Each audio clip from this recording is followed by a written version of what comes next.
Model पढ़ने हैं। पहला पढ़ना है बर्ट्रैंड का और दूसरा पढ़ना है एजवर्थ का।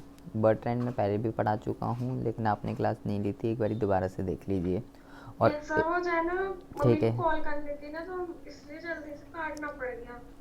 तो इससे प्रीवियस क्लास में हमने जो है कॉर्नेट वाला देखा था। कॉर्नेट का मॉडल ये देखिए, ये क्या है बर्ट्रैंड का, क्योंकि एजवर्थ का तभी समझ में आएगा जब आपको बर्ट्रैंड का समझ में आएगा। बर्ट्रैंड के मॉडल के अंदर क्या होता है, प्राइस कांस्टेंट रहते हैं। मतलब कि एक फर्म जो है ये मानकर चलती है कि मैं अपने प्राइस में कुछ भी चेंज करूं, दूसरी फर्म प्राइस में चेंज नहीं करेगी। और इसको बर्ट्रैंड का विरोधाभास भी कहते हैं, बर्ट्रैंड पैराडॉक्स। क्यों कहते हैं वो भी हम आगे बात करेंगे। इसकी मान्यताएं क्या हैं? इसकी मान्यताएं ये हैं, सबसे पहली बात तो ये भी दो ही फर्म के रिगार्डिंग बात करता है सिंप्लिसिटी के लिए, बट उससे ज़्यादा भी हो सकती है।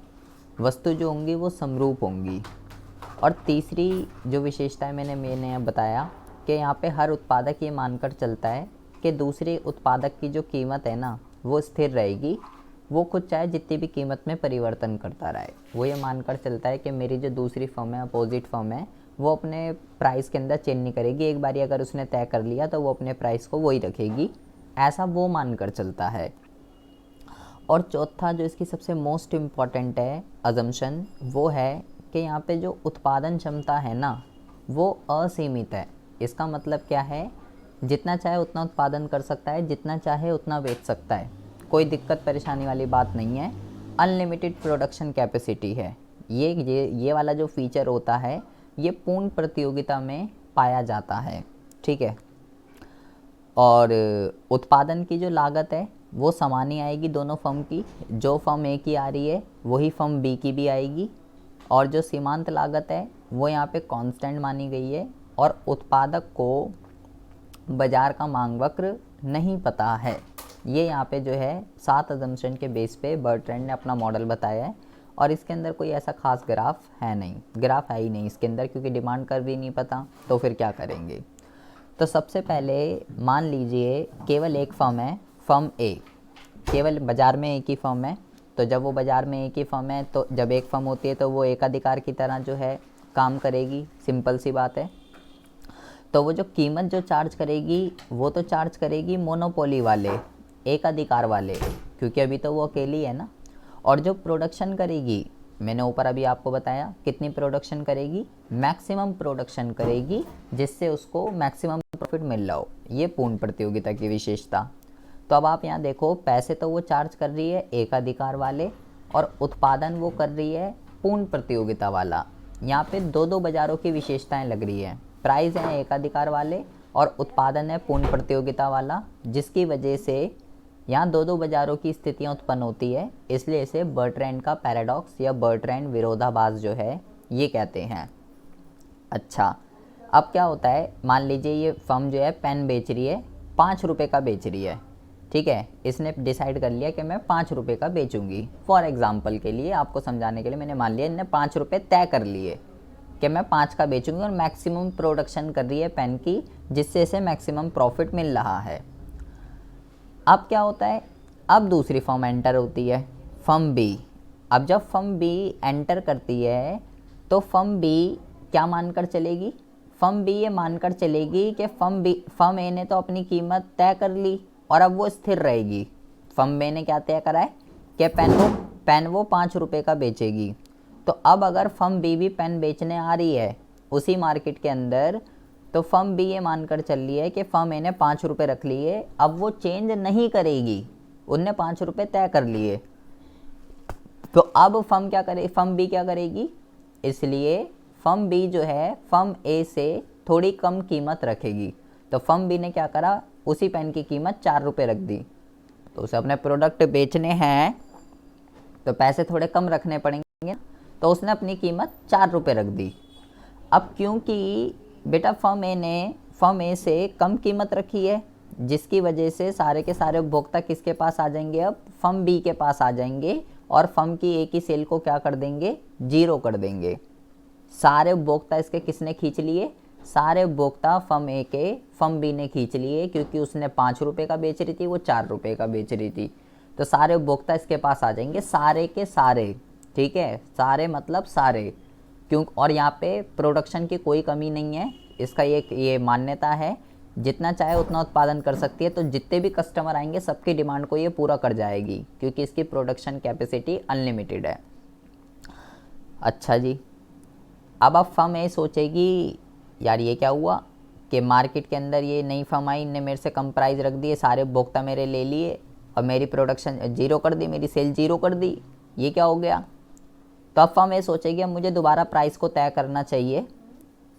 तो फर्म ए को क्या प्राइस रखना पड़ेगा, उसने तो 4 रुपये रख रखे हैं, तो अब फर्म ए क्या करेगी, अब फर्म ए फर्म बी से भी और नीचे प्राइस तय कर देगी।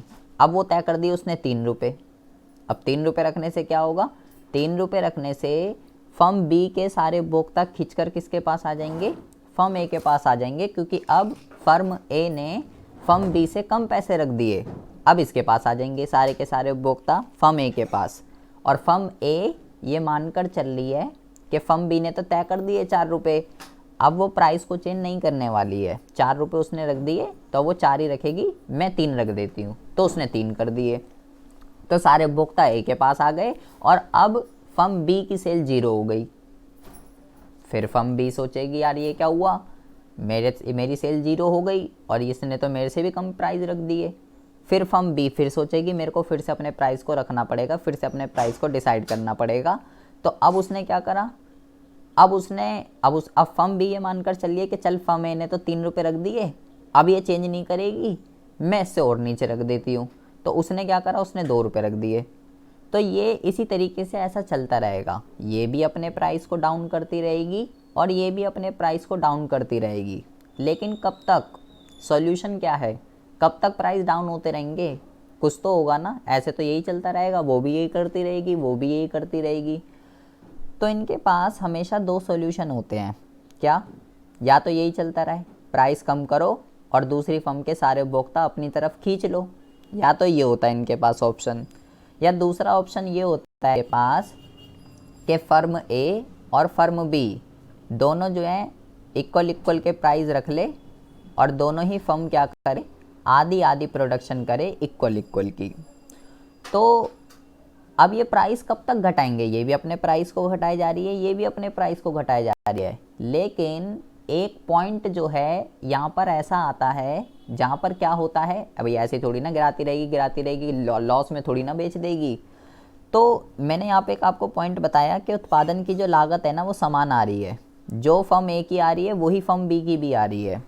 तो एक पॉइंट फर्म ए के पास ऐसा आएगा जब ये प्राइस अपने इतने घटाती रहेगी कि इसके जो प्राइस है ना वो मार्जिनल कॉस्ट के बराबर नहीं हो जाते, इससे नीचे वो प्राइस नहीं घटाएगी, इससे नीचे घटाएगी तो लॉस हो जाएगा। ऐसे ही फर्म बी भी घटाती रहेगी, इसकी भी लागत समान नहीं आ रही है जो इसकी आ रही थी, तो ये भी कब तक गिराती रहेगी, ये भी तब तक गिराती रहेगी जब तक प्राइस और मार्जिनल कॉस्ट दोनों आपस में बराबर नहीं हो जाते, ये भी तब तक गिराती रहेगी। तो इससे क्या होगा, एक इक्विलिब्रियम का पॉइंट आएगा, क्योंकि दोनों की लागत क्या है, फर्म ए की भी लागत और फर्म बी की भी लागत, दोनों की लागत जो है वो समान है। तो दोनों कब तक प्राइस घटाएंगे, दोनों तब तक प्राइस घटाते रहेंगे जब तक इनकी प्राइस और मार्जिनल कॉस्ट दोनों आपस में बन नहीं हो जाते, दोनों के दोनों इससे नीचे नहीं घटाएंगे। क्यों, क्योंकि अगर दोनों ने इससे नीचे घटा दिया तो दोनों को ही लॉस हो जाएगा। तो मतलब यहाँ पे इक्विलिब्रियम कहाँ पे होगा, जब दोनों फर्म सेम प्राइस रख लेंगी, सेम प्राइस जब दोनों के हो जाएंगे, उसके बाद ऐसा नहीं होगा कि मैं भी घटा देती हूँ तू भी, इससे नीचे तो घटा ही नहीं सकते ना, क्योंकि ये कौन से प्राइस हैं, ये प्राइस वो हैं जहाँ पे मार्जिनल कॉस्ट जो है वो बराबर है, ये वो वाले प्राइस हैं, ठीक है। तो इससे नीचे तो जा नहीं सकते, ऊपर जा सकते हैं, और ऊपर जाएंगे तो जो फर्म बढ़ाएगी पैसे उसी का ही लॉस है, कस्टमर तो आएंगे ही नहीं उसके पास। अगर मान लो यहाँ पे मान लो ये 3 रुपये है और ये भी 3 रुपये है, ठीक है, तो यहाँ पे प्राइस बराबर हो गए। अब फर्म भी सोच रही है मैं तो 4 पे बेचती हूँ, तो बेच ले 4 पे, कोई आएगा ही नहीं उसके पास, सारे किसके पास आएंगे, फर्म ए के पास आएंगे, क्योंकि फर्म ए के प्राइस जो हैं वो क्या हैं, कम है, तो सारे उपभोक्ता फर्म ए से खरीद लेंगे।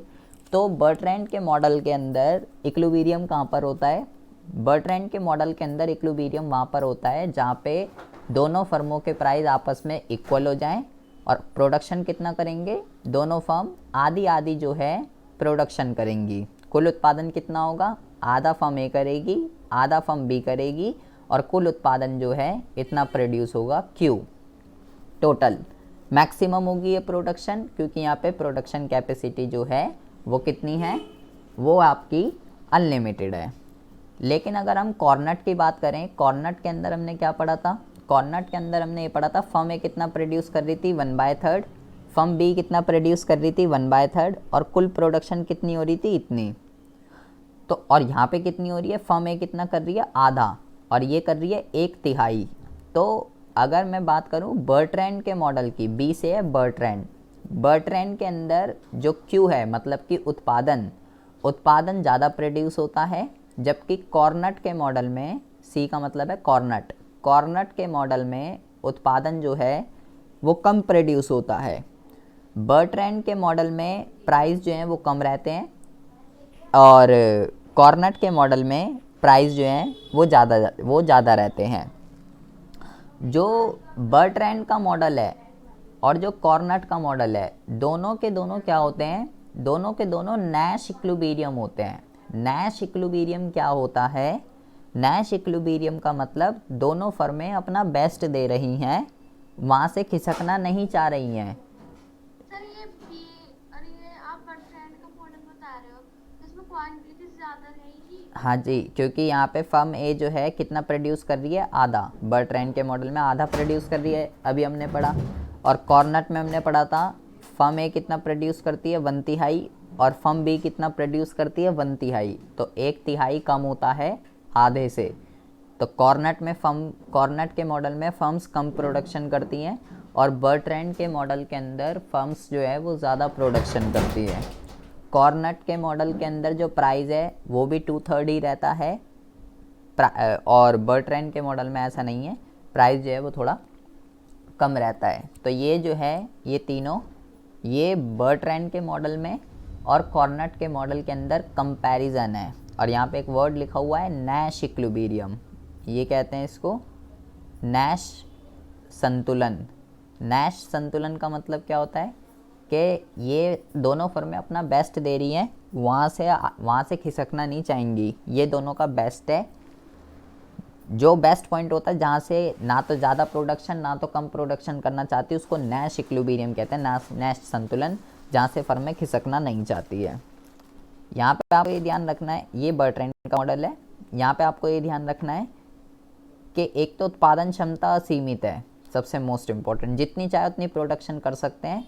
एक प्रोड्यूसर ये मानकर चलता है मैं अगर प्राइस घटा दूँ तो दूसरा नहीं घटाएगा, जिसकी वजह से अगर एक घटाता है तो सारे के सारे उपभोक्ता उसके पास आ जाते हैं दूसरी के पास, और फिर दूसरा घटाएगा तो सारे उसके पास चले जाते हैं और सारी डिमांड को पूरा कर देंगे ये।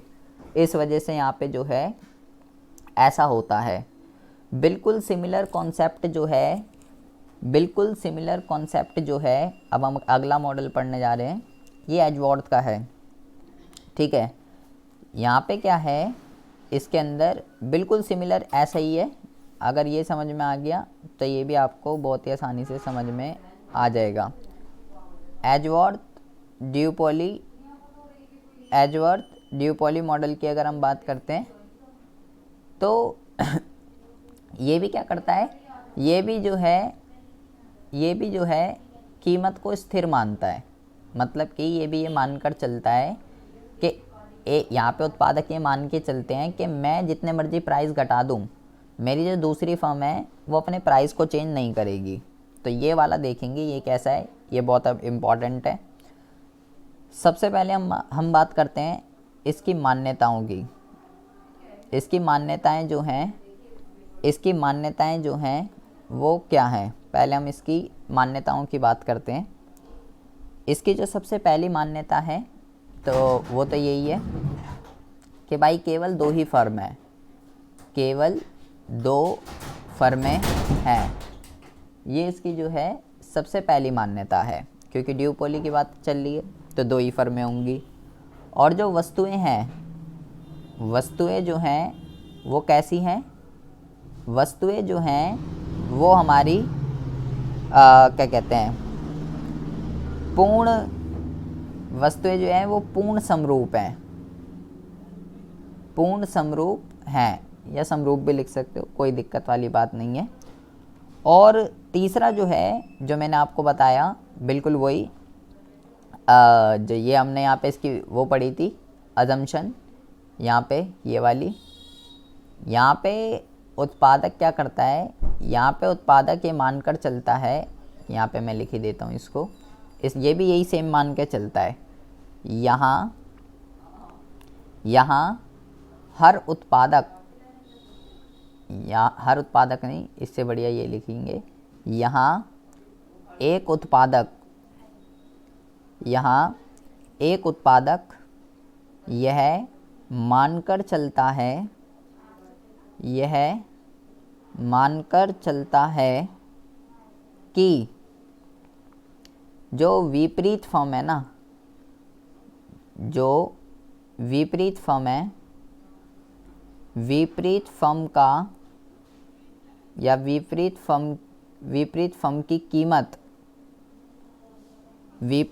की कीमत स्थिर रहेगी।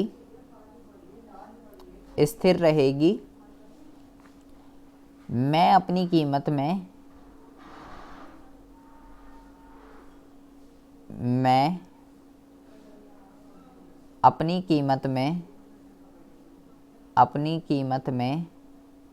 जितना भी परिवर्तन कर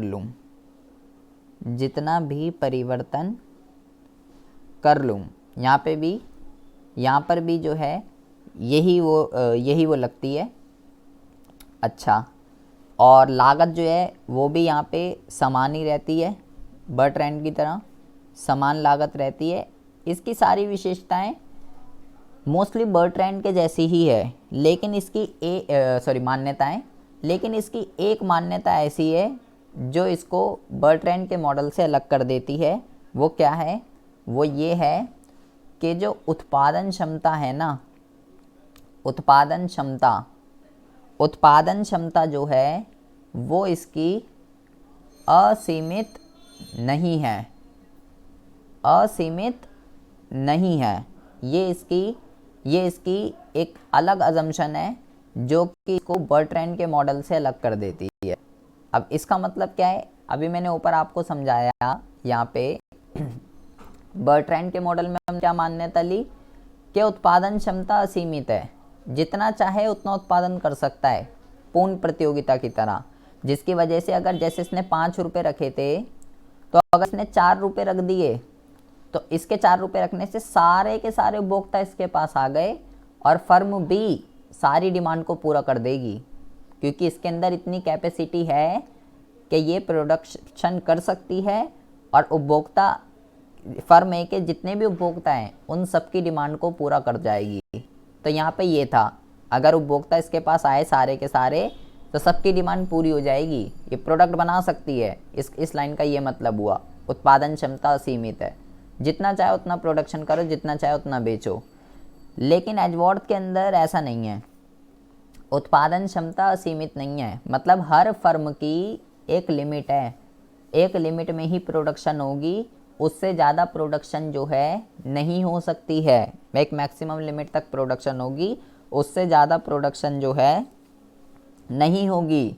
तो अगर किसी फर्म ए ने अगर प्राइस को घटाया भी और उसके पास सारे के सारे कंज्यूमर अगर आते भी हैं, तो भाई सारे कंज्यूमरों की डिमांड वो पूरी नहीं कर पाएगी, केवल कुछ ही कंज्यूमरों की डिमांड को वो क्या कर पाएगी, केवल कुछ ही कंज्यूमर की डिमांड को वो जो है वो पूरा कर पाएगी। ये आपको जो है सबसे पहली बात तो ध्यान रखना है। अच्छा, ये 5 इसकी अजम्पशंस हैं, ठीक है। अब बहुत ही ज़्यादा ध्यान से सुनेंगे। अब जो है देखिए, अब हम समझते हैं इसका ग्राफ किस तरीके से बनेगा। बहुत ज़्यादा ध्यान से देखेंगे, इसका ग्राफ कैसे बनाना है आपको। ये जो है ये y अक्ष है और ये जो है ये इसका x अक्ष है, ये x अक्ष है और ये y अक्ष है। यहाँ पर हम बात करेंगे फर्म ए की,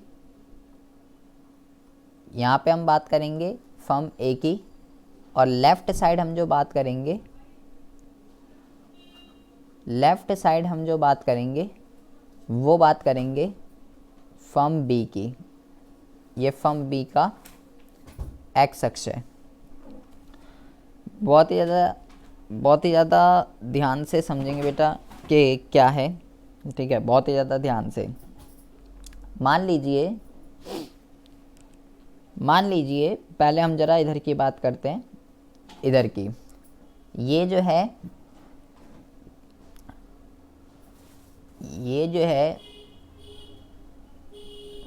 एक मिनट रुकिए, ये इसका डिमांड है,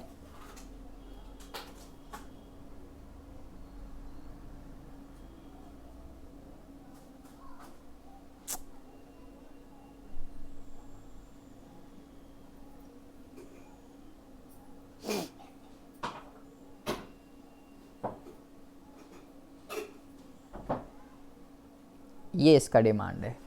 देखिए बहुत ज़्यादा ध्यान से सुनेंगे, अब क्या होगा।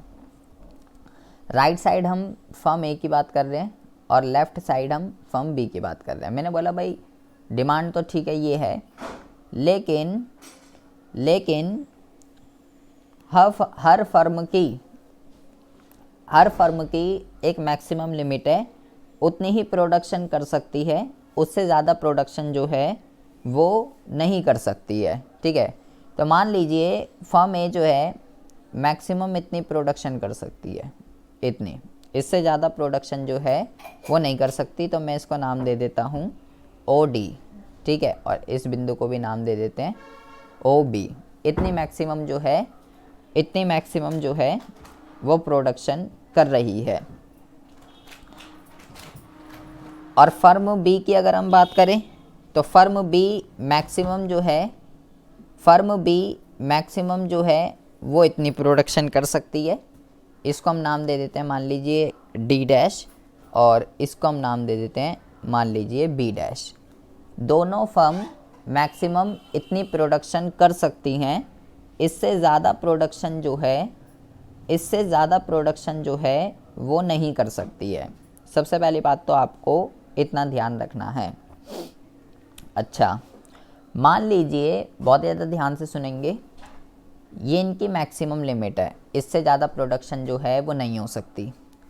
मान लीजिए पहले फर्म जो है अगर पूर्ण प्रतियोगिता की तरह ट्रीट करे, फर्में अगर पूर्ण प्रतियोगिता की तरह अगर ट्रीट करे, तो पूर्ण प्रतियोगिता की अगर तरह ट्रीट करें तो प्राइस उसमें क्या रहेंगे, प्राइस उसमें जो है कांस्टेंट रहेंगे। तो मान लीजिए फर्म जो है ये प्राइस जो है चार्ज कर रही है फर्म ए, और फर्म बी जो है ये प्राइस चार्ज कर रही है पूर्ण प्रतियोगिता की तरह अगर वो ट्रीट करे। तो इसको हम नाम दे देते हैं मान लीजिए Q। मैं यहाँ लिख देता हूँ ये क्या है, ये मैं यहाँ लिख देता हूँ कि भाई ये जो है अगर पूर्ण प्रतियोगिता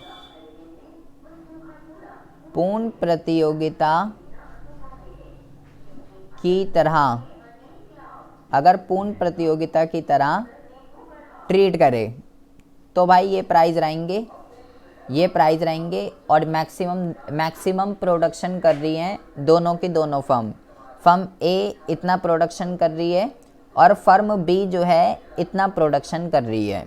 सबसे पहली बात तो आपको ये समझना है। बट अगर मोनोपोली की तरह ट्रीट करे, अगर मान लीजिए अगर मोनोपोली की तरह ट्रीट करते, एकाधिकार की तरह अगर ट्रीट करती, तो फिर क्या होता, तो फिर अगर फर्में मोनोपोली की तरह ट्रीट करे तो मोनोपोली होती है एकाधिकार बाजार, इसमें प्राइस जो है वो ज़्यादा होंगे।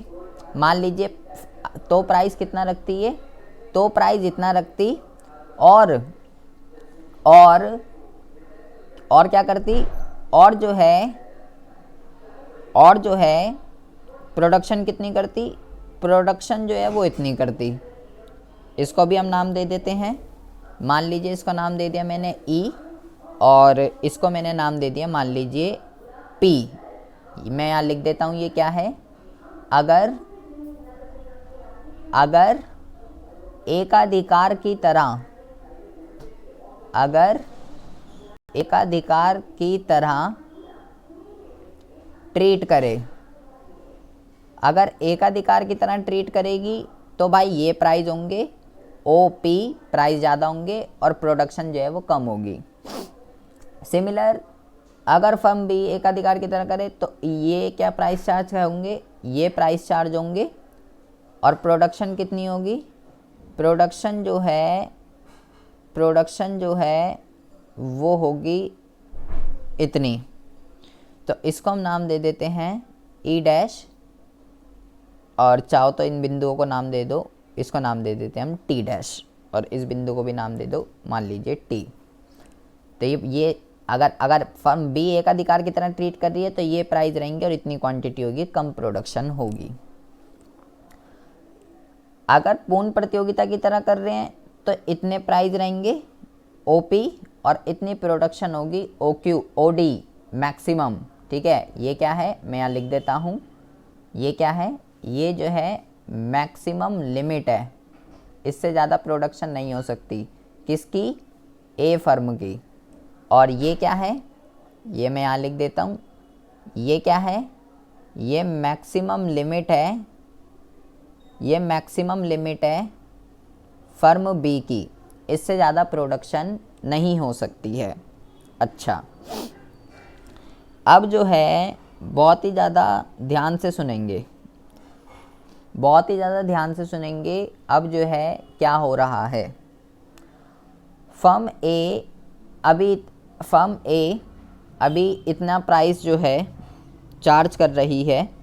ठीक है, फर्म ए जो है अभी इतना प्राइस चार्ज कर रही है ओपी और इतनी क्वांटिटी बेच रही है। तो ये वाला जो पूरा का पूरा एरिया है, ये मैं चला के दिखा देता हूँ, ये वाला इतना लाभ इसको जो है अभी अर्न हो रहा है, अगर मोनोपोली की तरह वो क्या कर रही है, ट्रीट कर रही है।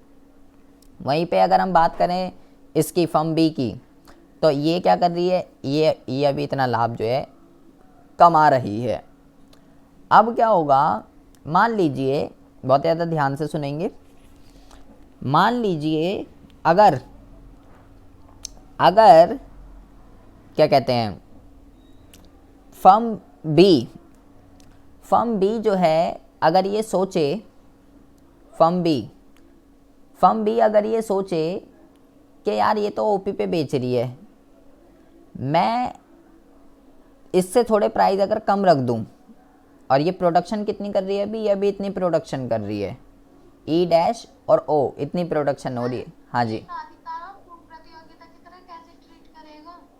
बेटा, ट्रीट करने का मतलब ये है कि अगर ये केवल एक ही फर्म होती, ट्रीट करने का मतलब ये है कि अगर एक ही तरीके की, अगर एक ही होते तो ये प्राइस जो है वो ज़्यादा चार्ज करते और इनकी मैक्सिमम लिमिट इतनी है, तो प्रोडक्शन जो है, प्रोडक्शन अगर पूर्ण प्रतियोगिता होती तो मैक्सिमम लिमिट इतनी इनकी प्रोडक्शन करने की।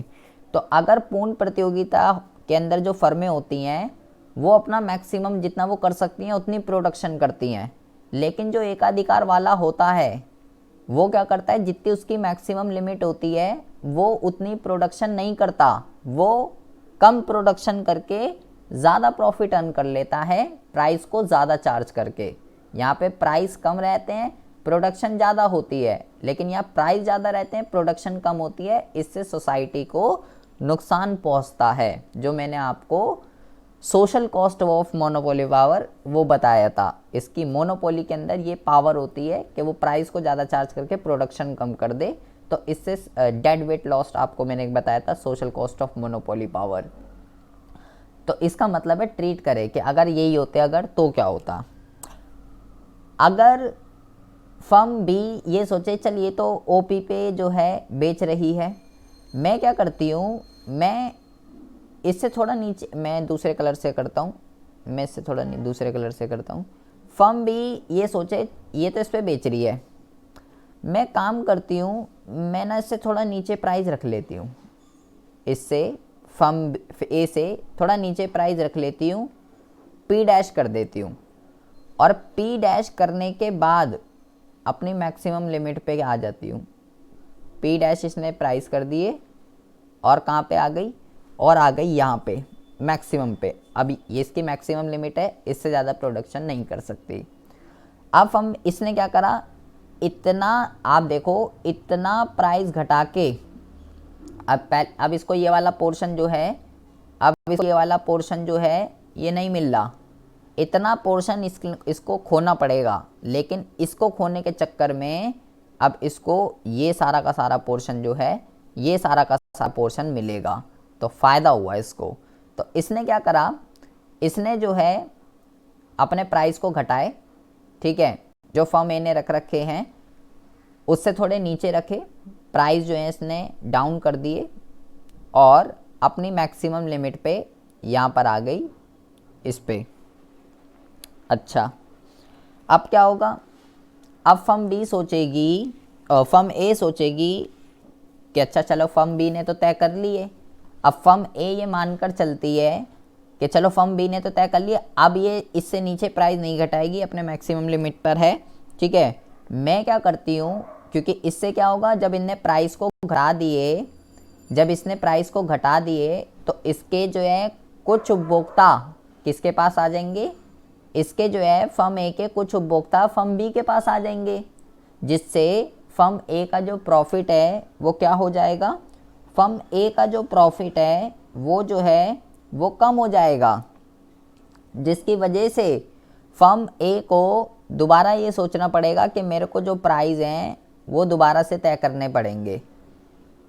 फर्म बी तो इतना चार्ज कर रही है ओ पी डैश, तो अब फर्म ए को जो फर्म बी चार्ज कर रही है उससे थोड़े कम प्राइस रखने पड़ेंगे। तो इसने भी मान लीजिए प्राइस को घटा दिया, इसने मान लीजिए इसने इससे नीचे प्राइस रख दिए, और इससे नीचे प्राइस रखने के बाद ये भी जो है अपनी मैक्सिमम लिमिट पे आ गई। इसने प्राइस रख दिए मान लीजिए पी डबल डैश। अब इससे क्या होगा, इसने तो इससे भी नीचे रख दिए, इससे क्या होगा, इससे क्या होगा, जब इनने इससे भी नीचे प्राइस रख दिए तो अब और मैक्सिमम प्रोडक्शन कर रही है, ठीक है, इससे ज़्यादा प्रोडक्शन जो है, इससे ज़्यादा प्रोडक्शन जो है वो नहीं कर रही है। तो अब इसने भी प्राइस घटा दिए। अब इसके प्राइस घटाने से क्या होगा, इसके प्राइस घटाने से फर्म बी के कुछ उपभोक्ता किसके पास आ जाएंगे, फर्म ए के पास आ जाएंगे, सारे नहीं आएंगे। यहाँ पे आपको ये ध्यान रखना है, बर्ट्रैंड के मॉडल में तो सारे आ रहे थे, लेकिन एजवर्थ के मॉडल के अंदर सारे नहीं आएंगे, कुछ ही उपभोक्ता आएंगे। और क्योंकि अगर सारे भी आ गए तो ये सबकी डिमांड को पूरा नहीं कर पाएगा, ठीक है, इसलिए यहाँ पे सारे उपभोक्ता नहीं आते, इनके अपनी कुछ वो है, इनकी लिमिट है, बाउंडेशन है, इससे ज़्यादा प्रोडक्शन नहीं हो सकती है। बेटा ये आपको ये आपको बुक से ही देखना पड़ेगा, ये तो आपको ये सारा थोड़ी ना लिखना, ये तो कर्व को मैं आपको बता रहा हूँ, या तो मैं आपको, चलो मैं लिख दूंगा, मेरे पास लिखा हुआ है, मैं आपको वो भेज दूंगा, मेरे पास लिखा हुआ है। अब जो है ये ग्राफ आपको समझना है, लेकिन आपको एक बारी बुक से जब आप अब बुक को देखोगे, बुक से पढ़ोगे तो आपको समझ में आ जाएगा। वैसे मेरे पास लिखा हुआ है तो मैं वो भी भेज दूंगा। अब क्या हुआ, अब फर्म ए ने तो फर्म बी से भी प्राइस कम कर दी है, जिसकी वजह से इसके कुछ उपभोक्ता इसके पास आ गए। अब फर्म ए को, फर्म बी को, अब फर्म बी क्या सोचेगी, अच्छा चल इसने डिसाइड कर लिए ये, अब मैं क्या करती हूँ, मैं इससे भी नीचे कर देती हूँ। तो उसने क्या करा, उसने उससे भी नीचे कर दिए प्राइस, मान लो उसने ये रख दिए, ओ क्यू रख दिए मान लीजिए, और इतनी प्रोडक्शन क्या कर रही है, इतनी प्रोडक्शन जो है वो कर रही है। तो अच्छा ये सही है, इसने इतने घटा दिए। अब अगर फर्म ए फिर सोचे तो ये तो पूर्ण प्रतियोगिता, इससे नीचे नहीं जाएगा, ये भी जो है इसने भी तो नहीं कर दी है। तो अब जो है, अब क्या हुआ, दोनों फर्म कहाँ पे आ गई, दोनों फर्म जो है वो आ गई क्यू पर। दोनों फर्म किस पे आ गई, दोनों फर्म जो है वो क्यू पॉइंट पे आ गई, जो कि प्राइस क्या चार्ज कर रहे हैं, प्राइस जो है वो जो चार्ज कर रहे हैं वो चार्ज कर रहे हैं पूर्ण प्रतियोगिता वाला क्यू पॉइंट पे। पहले प्राइस घटते रहे, और घट के एक ऐसे पॉइंट पे आ गए जहाँ पे ये प्राइस चार्ज कर रहे हैं पूर्ण प्रतियोगिता वाला। बट ये जो क्यू पॉइंट है, ये जो क्यू पॉइंट है पी से क्यू, ये रहा इनका प्राइस। पी पॉइंट जो था, पी पॉइंट ये था एकाधिकार वाला, और ये जो क्यू पॉइंट था ये था पूर्ण प्रतियोगिता वाला। अब ये जो क्यू पॉइंट आया है, ये जो है ना, ये जो है ये इक्विलिब्रियम का पॉइंट नहीं है। आपको ज़रा ये समझना है, ऐसा नहीं कि ये दोनों के प्राइस बराबर हो गए इस क्यू पॉइंट पे तो ये संतुलन का बिंदु आ गया।